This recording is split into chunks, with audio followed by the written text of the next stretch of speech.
आज महात्मा गांधी की पुण्यतिथि है। इस मौके पर एक बार फिर हिंदू बनाम हिंदुत्व का सियासी विवाद सामने आ गया। राहुल गांधी ने बापू को श्रद्धांजलि देते हुए लिखा कि एक हिंदुत्ववादी ने महात्मा गांधी की हत्या की और सभी हिंदुत्ववादियों को लगता है कि महात्मा गांधी नहीं रहे। राहुल गांधी के इस ट्वीट पर बीजेपी ने कड़ी प्रतिक्रिया जताई है। शिवसेना ने राहुल गांधी के बयान को लेकर कहा है कि असली हिंदुत्ववादी होता तो जिन्ना को गोली मारता।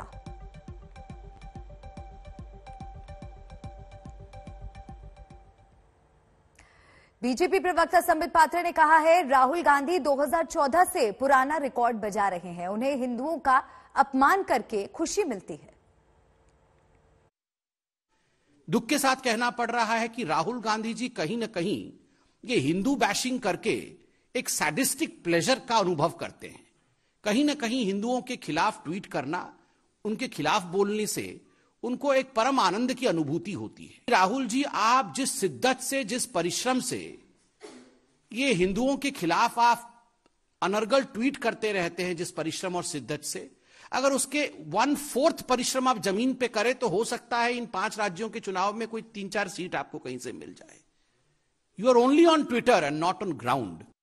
राहुल गांधी के हिंदुत्ववादी वाली ट्वीट पर शिवसेना के संजय राउत ने कहा है कि अगर कोई असली हिंदुत्ववादी होता तो बंटवारे के लिए जिम्मेदार जिन्ना को गोली मारता। पूरी दुनिया आज भी गांधी जी के निधन पर शोक मना रही है। देखो, अगर हिंदुत्ववादी होता कोई असली तो जिन्ना को गोली मारता। गांधी को क्यों गोली मारता भाई? पाकिस्तान की जो मांग थी वो जिन्ना की मांग थी। अगर हिम्मत थी आप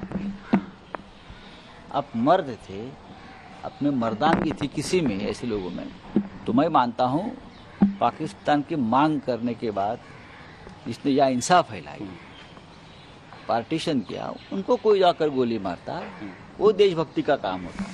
गांधी जी को गोली मारना निशस्त्र एक फकीर को, मैं मानता हूं ये ठीक नहीं था। राहुल गांधी के इस बयान पर बीजेपी ने कड़ी प्रतिक्रिया जताई है। बीजेपी नेता राकेश सिन्हा ने कहा, बापू की हत्या की कोशिश पहले भी हुई थी, फिर जवाहरलाल नेहरू ने उनकी सुरक्षा बढ़ाने की कोशिश की, क्यों नहीं की? देखिए, इस बयान को किस नजरिए से आप देखते हैं सर? देखिए, राहुल गांधी की हिंदुत्व की समझ और गांधी की जानकारी बहुत ही कम है और कमजोर है।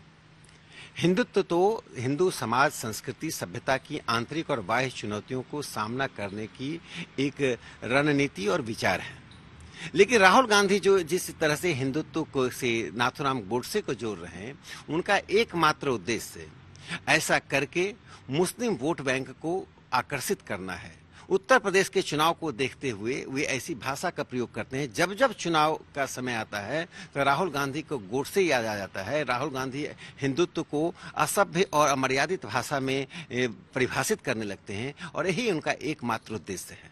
सर, ये पहली बार नहीं, हिंदुत्व को लेकर के राहुल गांधी पहले भी कई बार बयान दे चुके हैं। इसका सियासी मायने क्या माने? देखिए, राहुल गांधी के पास न सामाजिक आधार है, न समर्थन है, न संगठन है, न कार्यकर्ता है, न विचार है। अब उनके पास एकमात्र रास्ता बचा है कि ध्रुवीकरण के द्वारा कांग्रेस की संजीवनी ढूंढना, जो वे कर रहे हैं। लेकिन राहुल गांधी देश को यह भी जवाब दें कि नाथूराम गोडसे की हत्या से पूर्व, नाथूराम गोडसे द्वारा की गई हत्या से पूर्व 10 दिन पहले 20 जनवरी 1948 को महात्मा गांधी की हत्या की कोशिश उनकी प्रार्थना सभा में दिल्ली में हुई थी। मदन लाल पहवा गिरफ्तार हुआ, उसने सारी जानकारियां दी, तो पंडित जवाहरलाल नेहरू प्रधानमंत्री के रूप में उनकी सुरक्षा को बढ़ाने का काम क्यों नहीं किया? जो जानकारी मिली उस पर सरकार ने क्या काम किया?